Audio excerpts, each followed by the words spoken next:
10th class में जो दूसरा चैप्टर है वो है पॉलिनोमियल्स। सबसे पहले पॉलिनोमियल हमने 9th क्लास में एक बार पढ़ा हुआ है, तो हम एक बार फिर से जो जो चीज़ें हमने पढ़ी एक बार रिवाइव कर लें।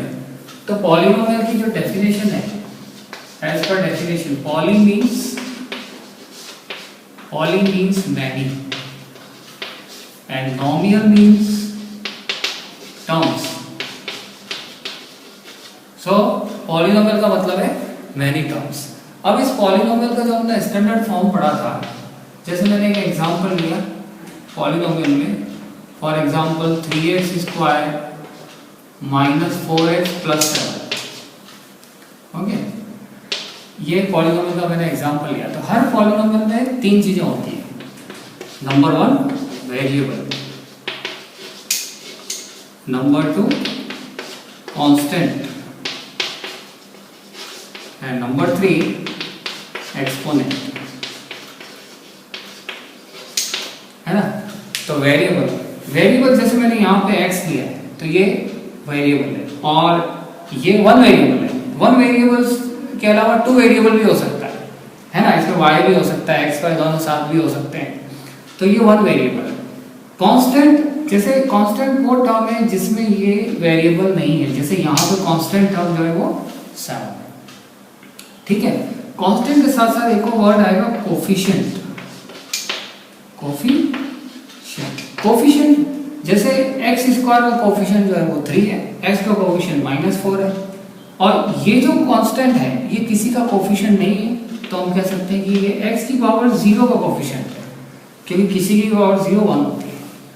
ठीक है, अब कांस्टेंट टर्म हो गया, कोफिशिएंट हो गया, उसके बाद एक्सपोनेंट। एक्सपोनेंट इसमें बहुत इंपॉर्टेंट है। हमने 9th क्लास में पढ़ा था कि जो पावर होती है पॉलिनोमियल की वो हमेशा होल नंबर होती है, whole number set. Whole number set कहाँ से शुरू होता है? 0 से। ये इसकी पावर होनी चाहिए।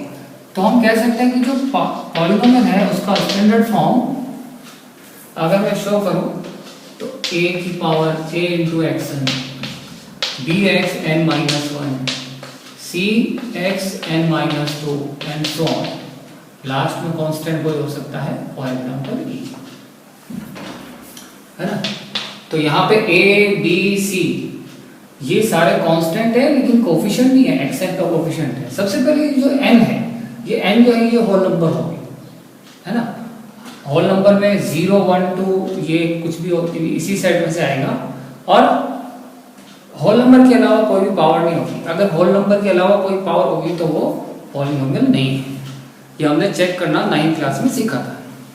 अच्छा, इसके बाद हमने एक और चीज सीखी थी कि जो इसकी हाईएस्ट पावर होती है उसको डिग्री बोलते हैं, है ना। डिग्री ऑफ पॉलिनोमियल का मतलब है जो हाईएस्ट पावर। पहले तो पॉलिनोमियल होना चाहिए, उसके बाद हाईएस्ट पावर। जैसे इसकी हाईएस्ट पावर 2 है तो इसकी डिग्री हो गई 2, है ना। अगर मैंने लिया 3x की पावर 7 माइनस 8x, तो इसकी हाईएस्ट पावर हो गई 7, तो ये हो गया 7 डिग्री का, है ना। अच्छा, डिग्री के हिसाब से हमने और भी सीखा था कि अगर किसी की 0 डिग्री 0 है तो हम कहते थे कि ये कांस्टेंट पॉलिनोमियल है। कांस्टेंट पॉलिनोमियल जैसे डिग्री 0 का मतलब क्या है? जैसे मैंने लिखा 3 5 100, इसमें कोई भी वेरिएबल नहीं है, लेकिन इनडायरेक्टली वेरिएबल है, वो है x की पावर 0 या y की पावर 0 या t की पावर 0, है ना। तो वो 0 हो चुका है इसका पावर, इसलिए कांस्टेंट है, तो इसकी डिग्री 0 होगी, तो उसको कांस्टेंट पॉलिनोमियल बोलते हैं। डिग्री 1 जिसकी होती है उसको लीनियर बोलते हैं, और लीनियर का जो स्टैंडर्ड फॉर्म हमने पढ़ा था वो होता है ax प्लस b। इसको लीनियर इसलिए बोलते हैं कि जब हम इसकी ग्राफ बनाएंगे, अच्छा ग्राफ जब हम बनाते हैं तो 2 वेरिएबल होता है, x भी होता है y भी होता है, तो उस समय इसको y मानेंगे। For example y equal to 3x-2, है ना। जब इसकी ग्राफ बनाएंगे तो वो एक स्ट्रेट लाइन आएगी, स्ट्रेट लाइन। ओके, अगर इसकी डिग्री 2 है, डिग्री 2 डिग्री 2 हाईएस्ट पावर जिसकी 2 हो तो उसका standard form ax² plus bx plus c। इसको हम बोलते थे कि ये क्वाड्रेटिक पॉलीनोमियल है, this is quadratic polynomial. Degree 3 standard form ax³ plus bx² plus cx plus d, ये होता है cubic polynomial and so on. इस तरीके से हमने जो है वो 9th क्लास में पढ़ा था, डिग्री भी पढ़ी थी।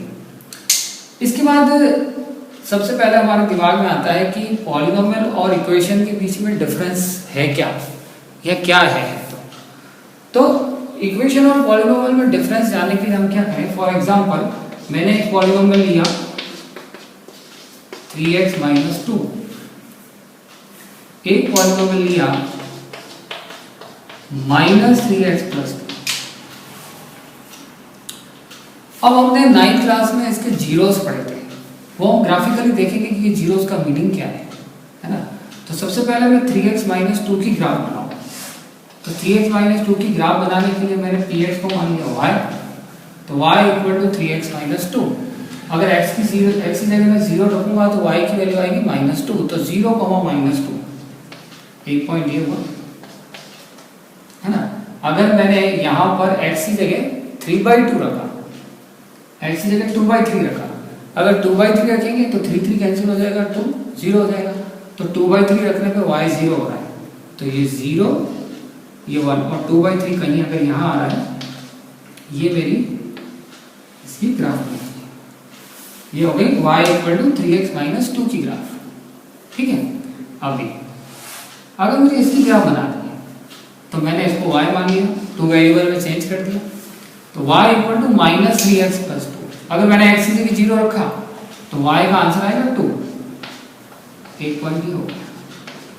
अगर मैंने यहाँ पर x की जगह 2/3 रखा, x की जगह 2/3, अगर मैंने 2/3 रखा तो 3 कट जाएगा और यहाँ से माइनस का 2 आएगा, प्लस का 2 0 हो जाएगा, तो एक आंसर यहाँ पे भी 2/3 आ रहा है। तो 2/3 कहीं यहीं आएगा, तो ये हमारी ग्राफ हो गई। अब देखो यहाँ पे जो ग्राफ बन रही है और यहाँ बन रही है, दोनों में डिफरेंस है। इसका मतलब ये है कि जो y equal to ax plus b है, मैं इसका साइन अपनी मर्जी से चेंज नहीं कर सकता, है ना। इक्वेशन में कर सकते हैं, इक्वेशन में अगर ये माइनस 3x प्लस 2 होता तो माइनस 3x प्लस 2 को 0 करेंगे तो x का आंसर 2/3 है, 2/3 है। और यहाँ पे भी x की जगह 0, अगर मैंने y की जगह 0 रखा 0 से निकालने के लिए, तो 3x माइनस 2 को 0 करेंगे तो यहाँ पे भी x की वैल्यू 2/3 आएगी, है ना। ये हमने 9th क्लास में जीरोस निकाले थे, तो इसका 0 भी 2/3 आ रहा है, इसका 0 भी 2/3 आ रहा है, लेकिन दोनों पॉलीनोमियल अलग अलग है। दोनों पॉलीनोमियल अलग अलग है, इसका मतलब मैं इस a की वैल्यू चेंज नहीं कर सकता, जैसे ही चेंज करेंगे तो ग्राफ चेंज हो जाएगी। ठीक है, तो इक्वेशन जब हम इक्वल टू में कोई कांस्टेंट या 0 रखते हैं तो वो एक इक्वेशन हो जाएगी, और वो इक्वेशन में जब हम उसकी ग्राफ बनाएंगे तो उसके जीरोस का मीनिंग क्या होगा, उसकी जीरोस का मीनिंग है कि मैंने y की जगह 0 रखा है, तो y की जगह 0 रखने का मतलब हम जानते हैं कि जो x एक्सिस होती है उस पर y कोऑर्डिनेट 0 होता है, तो जब मैं यहाँ 0 रख रहा हूँ तो इसका मतलब इनडायरेक्टली मैं x कोऑर्डिनेट निकाल रहा हूँ। ठीक है, तो x कोऑर्डिनेट निकाल रहा हूँ, तो a और b की वैल्यू हम चेंज नहीं कर सकते। तो हमने देखा कि अगर मैं ये a की वैल्यू चेंज कर देता हूँ, जैसे मैंने देखो पूरे में से इसमें से और इसका पूरे में से माइनस कॉमन निकाला हुआ है, तो दोनों की ग्राफ जो है वो अगर हम x एक्सिस को मिरर मान लें, x एक्सिस को मिरर मान लें तो ये मिरर इमेज बनी है। देखो ये नीचे वाला हिस्सा ऊपर बना है और जो ऊपर वाला हिस्सा नीचे बना है, तो पूरा मिरर इमेज बनी है। ये हिस्सा ऊपर जाएगा, ये हिस्सा नीचे आएगा। अगर मैंने इन सब के साइन को चेंज कर दिया तो ऐसा कैसा पॉलीनोमियल अगर मैंने क्वाड्रेटिक लिया ax square plus bx plus c, तो इसमें a कभी भी हम 0 नहीं कर सकते, क्योंकि अगर मैंने a 0 किया तो ये एक लीनियर पॉलीनोमियल बन जाएगा, है ना, ये इस फॉर्म में चेंज हो जाएगा। तो यहाँ पे ए कभी भी 0 नहीं होगा। लेकिन अगर मैंने इसकी ग्राफ बनाई है ना, ग्राफ कब बनाएंगे जब मैंने इसको y टर्म लिया। इसमें दो कंडीशन आएंगे। अगर मेरा ए पॉजिटिव है तो 3 ग्राफ बन सकती है। अच्छा, जो ग्राफ की शेप होगी उसमें इस शेप को बोलते हैं पैराबोला। पैराबोलिक शेप बनेगी।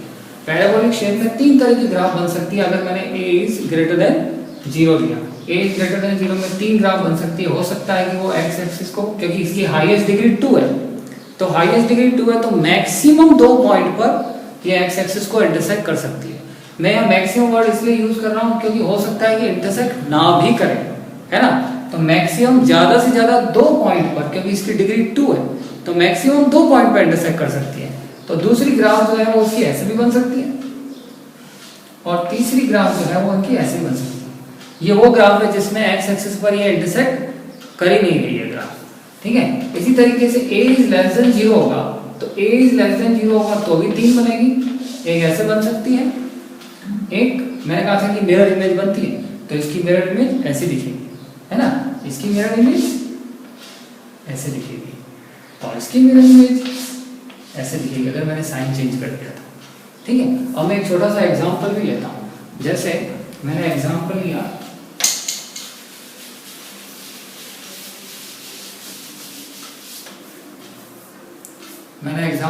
x square minus 3x plus 2, ये 2 डिग्री का पॉलिनोमियल है। और 2 डिग्री के पॉलिनोमियल में अगर मुझे जीरोस निकालना है तो मैं यहाँ पे इक्वल टू 0 करूँगा। इक्वल टू 0 करके इसको फैक्टराइज करूँगा। तो जब फैक्टराइज करेंगे तो ये आएगा x minus 1 x minus 2 equal to, अगर मुझे जीरोस निकालना है तो 0 करेंगे तो यहाँ पे 1 और 2 इसके 2 जीरोस आ गए, है ना। फिर से वही बात, 0 का मतलब क्या हुआ, मैंने इसको y माना और ये y को 0 कर रहा हूँ, इसका मतलब ये जो पॉइंट्स आएंगे वो x एक्सिस के इंटरसेक्शन के पॉइंट्स आएंगे, ठीक है। तो मैं जब इसकी ग्राफ बनाऊंगा तो 1 और 2, देखो इसमें a जो है, a की वैल्यू 1 है तो ये पॉजिटिव है, तो ऐसी शेप बनेगी और ये 1 और 2 से इंटरसेक्ट होके जाएगी तो ये इसकी ग्राफ बनेगी। अच्छा, अगर मैं यहाँ पे x को 0 करता हूँ तो y की वैल्यू 2 आती है ना। तो ये 2 ये 1, तो ये इस तरीके से इसकी ऐसी ग्राफ बनेगी, ठीक है। लेकिन अगर मैंने इसका पूरे का साइन चेंज कर दिया, मैं पूरे का साइन चेंज करता हूँ तो ये हो गया minus x square plus 3x minus 2। तो ये पॉलिनोमियल सेम नहीं रहा, ये डिफरेंट हो गया क्योंकि इक्वेशन नहीं है। हम इसका साइन चेंज करेंगे तो पॉलिनोमियल नया आएगा। अब पॉलिनोमियल नया आया तो अब क्या होगा कि a नेगेटिव है तो उसकी शेप इन तीनों में से एक बनेगी। तो अभी क्योंकि इसका जब फैक्टराइज करेंगे तो उसमें से जैसे मैंने माइनस कॉमन निकाल दिया तो ये वही चेंज हो गया, है ना। और जीरोस निकालेंगे तो इक्वल टू 0 रखेंगे। अब इक्वल टू 0 रखेंगे तो उसके जीरोस तो वही आएंगे। इसका कारण क्या है, अभी मैं जब इसकी ग्राफ बनाऊंगा तो इसका आंसर भी x minus 1 x minus 2 factorise के फॉर्म में ही आएगा, है ना। लेकिन क्योंकि ये नेगेटिव है और ये वाला था, इसमें a पॉजिटिव था, इसमें a नेगेटिव है तो इसमें भी ये जाएगा तो 1 और 2 से। लेकिन अब की बार, अच्छा देखो इसमें अगर मैंने इसको y लिया, x को 0 किया तो y का आंसर माइनस 2 आया, है ना। तो इसकी ग्राफ जो बनेगी वो ऐसे बनेगी, ठीक है। तो नीचे की तरफ बनी है, दोनों पॉलिनोमियल अलग अलग है। ये इक्वेशन में चेंज हुए क्यों, क्योंकि हमको जीरोस निकालने थे, है ना। तो पॉलिनोमियल और इक्वेशन के बीच बेसिक डिफरेंस यही हुआ कि पॉलिनोमियल में अपनी मर्जी साइन ही चेंज कर सकते हैं। साइन चेंज करेंगे तो दोनों की ग्राफ अलग अलग आएगी। और इक्वेशन में मैं दोनों को इक्वल टू 0 कर रहा हूँ तो इक्वल टू 0 कर रहा हूँ, तो y को 0 कर रहा हूँ तो दोनों की जीरो सेम आ रही है। देखो ये भी 1 और 2 पे इंटरसेक्ट कर रही है, ये भी 1 और 2 पे इंटरसेक्ट कर रही है ना। तो इक्वेशन में कोई डिफरेंस नहीं हुआ, लेकिन पॉलिनोमियल जो है दोनों अलग अलग आएंगे। इसी तरीके से अगर मैंने क्यूबिक पॉलिनोमियल लिया तो क्यूबिक में भी यही बात आएगी, है ना। क्यूबिक पॉलिनोमियल का standard form ax³ plus bx² plus cx plus d। इसको हम इस साल डिटेल में पढ़ेंगे, अभी हम सिर्फ जनरल कर रहे हैं। तो इसमें भी यही होगा क्योंकि हाईएस्ट डिग्री 3 है तो मैक्सिमम 3 जीरोस हो सकते हैं। जैसे एक ग्राफ मैंने ऐसे बनाया 1 2 3, ये मैक्सिमम 3 जीरोस है। इसकी शेप कैसी भी हो सकती है, इसकी शेप तो फिक्स है कि पैराबोला ही होगी क्वाड्रेटिक की, लेकिन इसकी शेप कैसे भी हो सकती है ना। अगर मैंने जैसे तुम्हारी बुक में दे रखा है y equal to x cube किया, तो वो ग्राफ जो है वो कुछ ऐसे बनती है ना। तो इसमें x की जगह अगर y, अगर मुझे जीरोस निकालना है तो वो एक ही आ रहा है, लेकिन फिर वही बात, इसकी जो हाईएस्ट पावर 3 है तो मैक्सिमम 3 जीरोस आ सकते हैं। जैसे मैंने एक एग्जांपल लिया y equal to x cube minus 1। अब मैं इसको a cube minus b cube से फैक्टराइज करूंगा तो x minus 1 x square plus x plus 1 है ना। अब अगर मुझे जीरो निकालना है तो उसको इक्वल टू 0 करूँ, तो इक्वल टू 0 करूँ तो इसमें से एक आंसर तो आएगा 1, लेकिन बाकी दोनों नहीं आएंगे। तो नहीं आएंगे, वो कॉम्प्लेक्स आंसर है, इमेजिनरी आंसर है, नॉन रियल आंसर है। लेकिन हमें सिर्फ यहाँ पे एक ही आंसर मिलेगा, वो मिलेगा रियल। इसकी हाईएस्ट डिग्री जो थी वो 3 थी, लेकिन फिर भी इसका एक ही रियल आंसर है, बाकी दोनों इमेजिनरी है। तो इसमें मैक्सिमम 3 रियल हो सकते हैं, है ना, और मिनिमम से मिनिमम 0 भी हो सकते हैं। तो ये चीजें हमें ध्यान रखनी है पॉलिनोमियल के बारे में। इसके बाद नेक्स्ट जो हमारी क्लास रहेगी उसमें हम डिटेल में पढ़ेंगे कि क्वाड्रेटिक में और क्यूबिक के जो रूट्स हैं उनके आपस में रिलेशंस क्या होते हैं।